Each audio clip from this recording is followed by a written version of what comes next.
Cars are getting more technologically advanced with every single year, and while a lot of these technology advancements are very important to the safety and overall comfort of car users these days, some are not quite as welcome. Some are actually making our lives more difficult, and there's one in particular on this list, this top 5 list of the most annoying, downright bad car features that need to be either scrapped or heavily improved upon. Really grinds my gears, and I'm going to go through them now for you guys. So let's dive in. Let's not mess around. Let's go into these features. So the first one I'm going to talk about is auto stop start. Now, if you have a relatively modern car, your car will most likely have this. It's basically the feature that cuts the engine out when you are stopped at a traffic light or another kind of stoppage to save fuel. The theory behind this being that while you're not moving, you don't need the engine, therefore you shouldn't have it just sitting idly while in neutral. It'll actually turn the engine off and save you some fuel.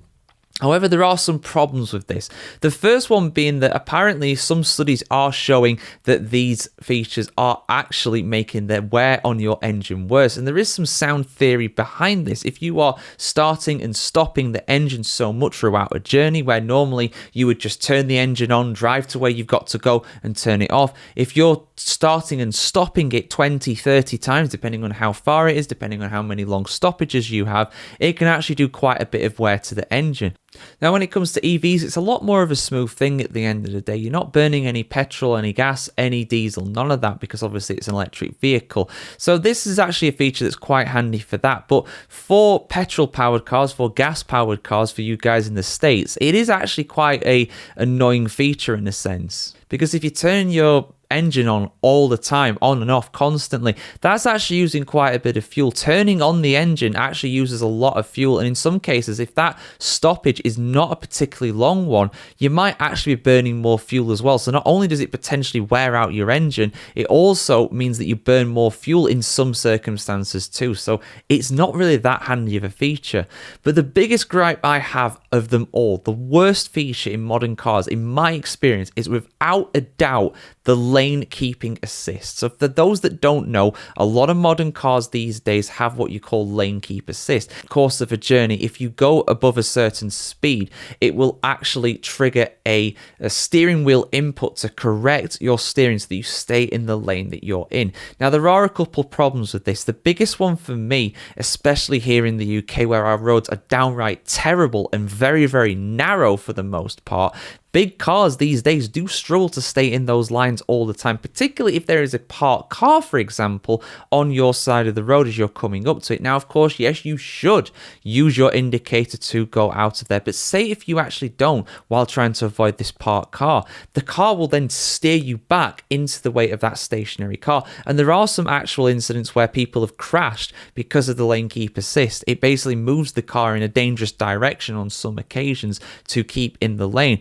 The actual reading of the road as well is very inconsistent in my experience. Sometimes it's actually pretty spot on, but other times it does misinterpret certain lines as being the road markings when they're not actually the edge of the road markings. There's something else, for example, I don't know, like a bus stop or something like that. It can get triggered then. So it's a really big problem, and it can actually cause more harm than it's worth in terms of actually saving you. Driver attention warnings. Now, this is one that basically tracks how tired you are, what your inputs to the steering wheel and the pedals are like, and it determines whether you're too tired and need to take a break. There have been occasions when my car has said, you need to take a break, you're too tired. It puts up a little coffee cup logo, which sometimes I have been rather tired while driving and it's rightfully come up, but of course I knew in myself that I was okay to drive. Sometimes it comes on though when I'm not even remotely tired. So it's a bit inconsistent when it comes to that. I mean, distracted driving, tired driving is very bad at the end of the day. Around over 3,000 people in the United States alone died in 2022 from fatal accidents due to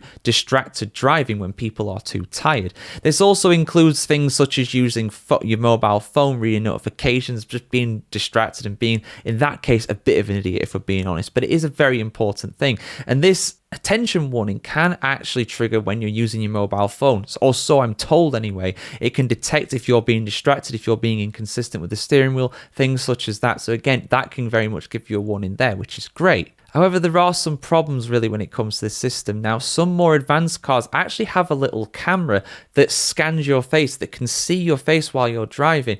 If you're wearing sunglasses, for example, again, it can determine that you are too tired and need to stop. It's not perfect by any means. The more raw system where you don't actually look at people's faces is in general better. It's not perfect, but the ones that use these cameras, these facial recognition technologies, are a really, really big problem when it comes to this. And sometimes less is more, sometimes more is more. When it comes to buttons and knobs and dials on your car, very much more is more. I really do like these features on cars, and I do actually miss the older days when these were very much standard. But nowadays, because manufacturers want a nice, clean look to their car, it's like mobile phones. Guys, remember when mobile phones used to have buttons, when smartphones used to have buttons, even if it was just a little home button on your iPhone or your iPod or whatever. Those aren't a thing anymore. Manufacturers now, they like to have clean looks to their cars, and it very much does come at the detriment of buttons and things like that, which means that to actually get to a lot of the important things in your cars, if you've got a very modern advanced car, a lot of the time you have to really go through all these pages and pages of stuff on your mobile, your little TV thing in the middle, I should say, and that really is annoying, to be honest with you, because it's very hard to find stuff. Like, just even finding how to change the date and time sometimes can take ages in these new cars. Doing the most basic things, it's hidden behind walls of menus and sub-menus, and it just makes it very confusing to use for a lot of people. I imagine this is a lot worse for older people that are using cars. They're used to things being a certain way, and they get into a car now and it's like, this is a spaceship, which is cool, but how do you work the damn thing?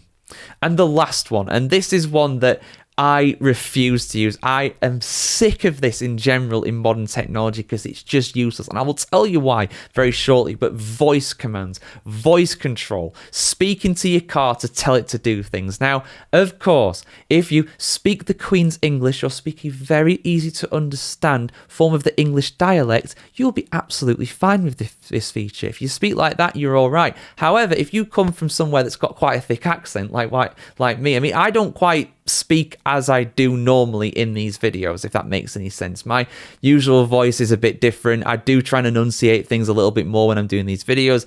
I don't know if it's a subconscious thing or just the fact that a lot of people from other countries watch these videos, so I try and make things a bit clearer in how I speak. But the way I usually speak's a bit more like this, you see, because I'm from Yorkshire, so I speak like this most at the time, and I miss out certain words like that in the middle of sentences. And the thing is, right, that makes it very, very difficult for these things to understand. And I know people might be saying, well, don't speak like that then, speak properly. But, when you're at home, when you're chilling, when you're in the car or whatever, you should be relaxed. You should be able to speak how you want to speak. And unfortunately, a lot of these voice control things are just downright useless. Let's be real here, guys. Let's be honest when it comes to this. Funny story, when I actually use my remote control voice control, that's the one thing I use when I'm searching for things on YouTube on my TV downstairs. I will use voice control on my TV remote. That's the only time I'll ever use it. And whenever I use it, I can very rarely get what I want by using my usual voice. So sometimes I actually use an American accent and it works perfectly every time. And I don't know if it's because I do a very good one. I don't know. I'm not going to do it on this video. Don't worry about that. But yeah, just little things like that. It just makes things infuriating. And imagine, put it into a car scenario, right? You're getting frustrated behind the wheel. You're getting annoyed. You're getting distracted. This can cause problems. So again, voice control in general is pretty useless for the most part, in my experience anyway, and cars are probably one of the worst offenders when it comes to this. But there we go, guys. This was meant to be a quick 5-minute video. It's been about 10 minutes or so. I hope you've enjoyed my rants on this, and I hope you agree with my picks as well when it comes to the most annoying modern technology in modern cars. All of these, honestly, if they were all gone, it would make my life so much easier, especially that lane assist. That lane assist is dangerous, in my opinion, in a lot of cars. Accident prevention too. In my car, that blurts out all sorts of things and there'll be nothing there.